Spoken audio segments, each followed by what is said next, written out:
প্রণাম নিবেন মাননীয় দিদি। তো আমরা দিল্লিতে কাজ করি। তো বাঙালিদের প্রতি ভালোই অত্যাচার আন্দোলন হচ্ছে, তবে আমাদের প্রতি হয়নি। তো আপনি কালকে আপনার নিউজ দেখলাম, তো আপনি বললেন যে আমাদের পশ্চিম বাঙালের এই কাজের অভাব নেই। তো আমি বলতে চাইছি যে আমরা পুলিশের তো কাজ করি।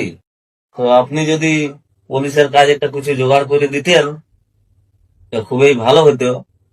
এই যে ছেলেগুলোকে দেখছেন, সবাই ম্যাক্সিমাম 32 থেকে 33 হাজার টাকার মতন মাসে ইনকাম করে। তো আমাদের পশ্চিম বাংলার অর্থনীতি খুবই খারাপ, যে ওখানে কাজ করতে গেলে 5 থেকে 6 হাজার টাকা বেশি ইনকাম করা যায় না।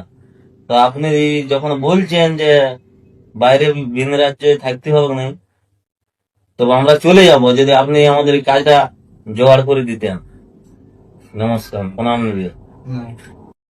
নমস্কার বন্ধুরা, আপনারা দেখছেন রিপোর্টার বাংলা। বন্ধুরা, আপনাদের জানিয়ে রাখি, পরিযায়ী শ্রমিক যারা বাইরে কাজ করছেন, যারা বিজেপি শাসিত বিভিন্ন রাজ্যে কাজ করছেন, তারা সেখান থেকে ভিডিও বাইট করে বা ভিডিও করে তারা পোস্ট করছেন ফেসবুকে, এবং তারা পরিষ্কার জানিয়ে দিলেন যে আমরা কোনো মতে বাড়ি ফিরছি না, তার কারণ আমাদের এখানে কোনো সমস্যা নেই, এখানে আমরা প্রায় 25,000 থেকে 30,000 টাকা মান্থলি ইনকাম করি। তো কেন বললাম আপনাদের দেখাচ্ছি এই খবর। মুখ্যমন্ত্রী মমতা ব্যানার্জি কিন্তু ইতিমধ্যেই জানিয়েছেন সবাইকে যে যারা পরিযায়ী শ্রমিক বাড়ি আসবেন, তো তাদেরকে উনি মাসে 5,000 টাকা করে দেবেন। তবে সেটা তিনি 1 বছর দেবেন, ভোট পর্যন্ত। তার কারণ সামনে ভোট রয়েছে, তাই তিনি চাইছেন যে ভোট পর্যন্ত এটা দেওয়া হবে, তারপরও লাথি মেরে তাদেরকে এখান থেকে তাড়িয়ে দেওয়া হবে এবং তারা কোথায় যাবে সেটা তারা বুঝে নেবে। তো সেই অবস্থা করতে চাইছে রাজ্যের মুখ্যমন্ত্রী। তো আমি আপনাদেরকে অনুরোধ করব যে আপনারা এনার কোনো কথায় ফাঁসবেন না। মুখ্যমন্ত্রীর কথা আজ পর্যন্ত যে শুনেছে সেই কিন্তু ফেঁসেছে, এবং শুধু ফাঁসেনি, তারপরে সর্বনাশ হয়ে গেছে।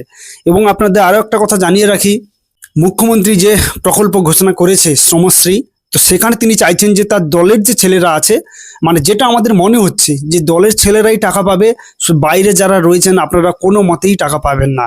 যদিও পান 1 থেকে 2 মাস, এবং তার বেশি কোনো মতেই পাবেন না। এবং ইতিমধ্যে এটা নিয়ে কিন্তু কেস হয়ে গেছে। মানে মুখ্যমন্ত্রী শুধু মানুষের মন পাওয়ার জন্য বিভিন্ন প্রকল্পের ঘোষণা করছে, কিন্তু অ্যাকচুয়ালি তা বাস্তবায়িত হচ্ছে না। তাই আপনাদের সবাইকে অনুরোধ করব, আপনারা যারা বাইরে আছেন, বাইরে ভালোভাবে আছেন, বাইরে ভালোভাবে থাকুন। মুখ্যমন্ত্রীর কথা শুনে কেউ এই রাজ্যে আসবেন না, তাহলে কিন্তু শুধু আপনি একা নন, আপনার পুরো পরিবারও কিন্তু ফেঁসে যাবে। তাই সবাইকে যেটা বললাম যে আপনারা ভালোভাবে কাজ করুন, এবং মুখ্যমন্ত্রীকে আপনারা এই যে থাপ্পড়টা দিলেন, সত্যি খুব ভালো লাগছে যে পরিযায়ী শ্রমিক যারা রয়েছেন তারা বাইরে কাজ করছেন, ভালো ভালো কাজ করছেন।